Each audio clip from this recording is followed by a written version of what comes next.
about the 2-3 Boise State Broncos. Here's my conversation with BJ from earlier today.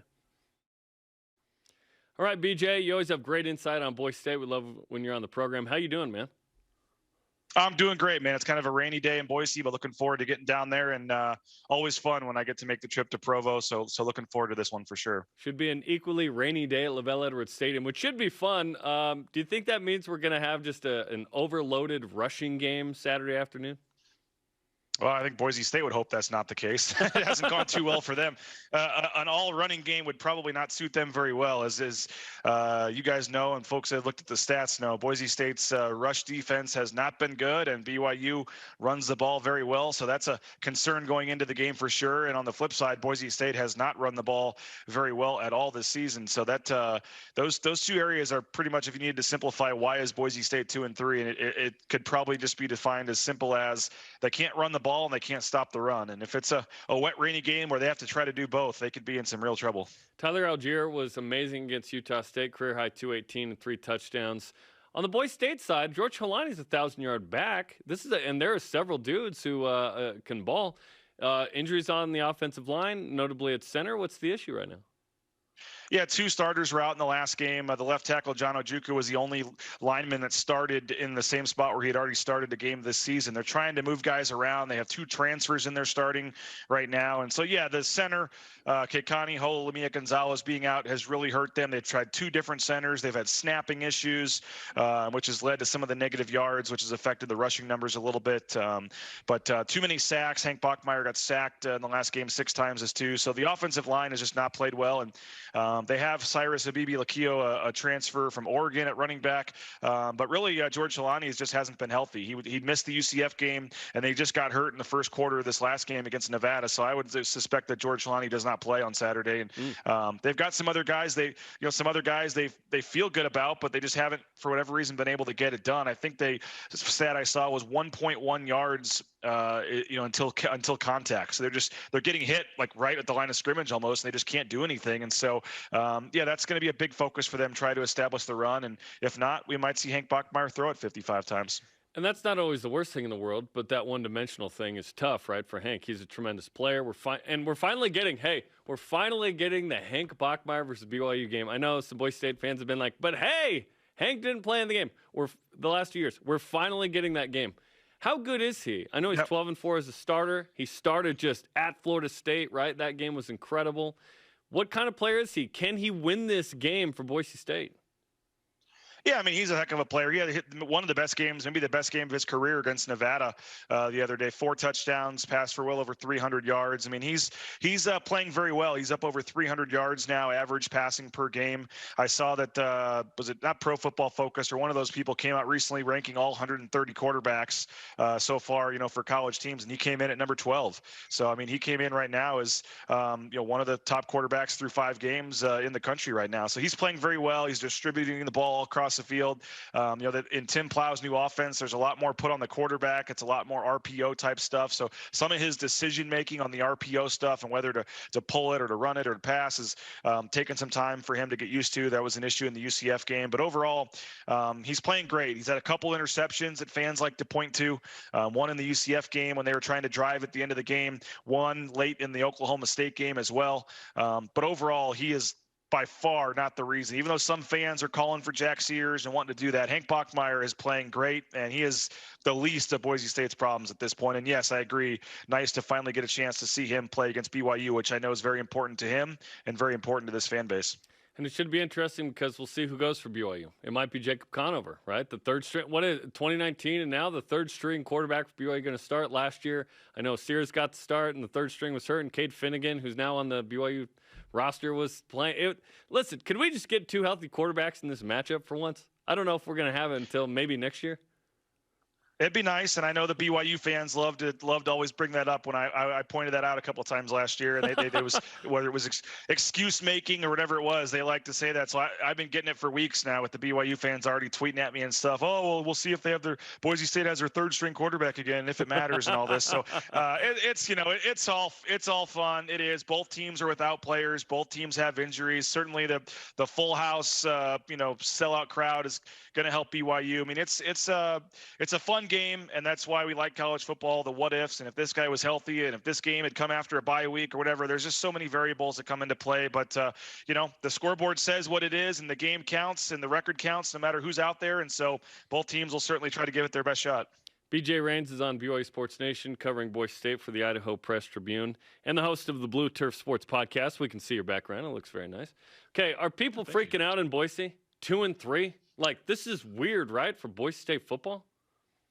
Oh, yeah. There's people, like I said, calling for change at quarterback. There's folks calling for a change in head coach already and saying Andy Avalos wasn't the right hire. I mean, it's the first time since literally 2001, 20 years since they've been 2-3 at this point in the season. If they lose on Saturday, which I think is a fair thing to assume, they're going to be 2-4 for the first time since 1997.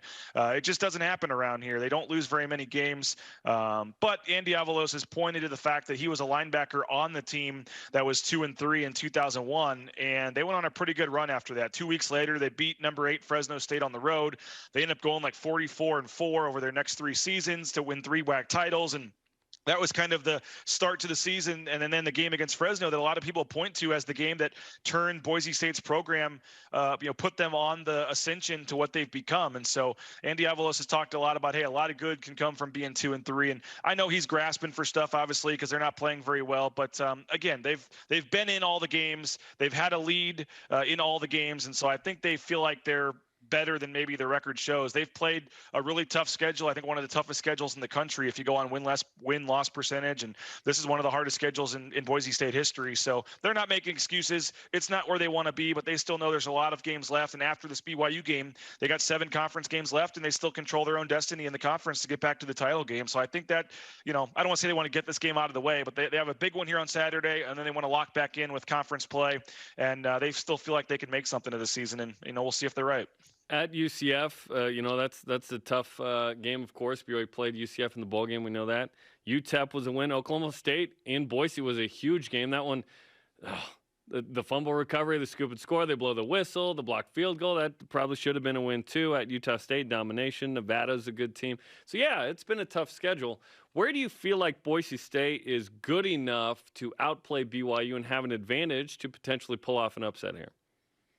Well, if you're talking about a third-string quarterback going for BYU, we just talked about Hank Bachmeier, but I would think that you would give the quarterback edge if that ends up being the case to Boise State. Sure. And again, I think Hank Bachmeier can move this offense. When you look at that Nevada game, they had over 500 yards of positive offense in the game. They were moving the ball pretty much at will, especially through the air. And then, like I said, they got sacked 6 times, and they had 2 bad snaps that resulted in 97 negative yards. But if you take that out, they actually moved the ball over 500 yards and, again, had 3 turnovers in the second half. And so they just beat themselves. So if they can cut down on the mistakes and the turnovers and some of the sacks, I think they feel like this offense works and they can move the ball and they can put up points. And so I think offensively, they know obviously BYU has a very strong defense, but I think that they feel like, they can score some points. They can move the ball. For them, it's going to come down to, can they stop the run enough to give themselves a chance? BYU to the Big 12 in a couple of years. It's kind of unknown whether this game's going to keep going or not. Does Boise State want to keep it going? Because we've kind of debated okay, now the scheduling philosophy changes a little bit where, okay, you're going to play a Power 5 schedule. And then I've loved the Boise State matchup. It's actually been my favorite series that BYU has scheduled in Independence. But I'm debating if that's too tough if BYU's playing Utah and Boise State and like a Utah State and an FCS, depending on if it's 3 or 4 non-conference games for the Cougars. Yeah, and it depends, how many conference games that the Big 12 does, if it's 8 or 9, and there's a lot of variables in there. But I agree. If I'm BYU, if you're playing on the Big 12 schedule, I don't know why you would sign up for a game like this every year. So, Boise State fans want it to continue. Boise State obviously wants it to continue. It's been a great game. I was looking at the numbers the other day. 3 of the 11 games were decided by 1 point. You had 2 others, that were decided by 5 or less points, and that doesn't count the whole Mangum Miracle game back there in 2015 13, I guess it was, or 15. 15. And where they had the pick six to kind of pad the lead there at the end. But there's just been so many great games. It's a regional game. There's a lot of BYU fans in Boise. There's some talk up here, though, that this could be the last trip to Provo for a while, because I know they're supposed to go back in 2023. But since that's, the year that since that's the year that they're maybe joining the Big 12, I mean, forget the next 10-year series that starts in 2025. This could be the final trip to Provo for a while. So I hope not. I hope it continues. I personally love going down there. It's a fun atmosphere. It's a fun game. I always enjoy the give and take with BYU fans on social media. I hope it continues. I really, really do.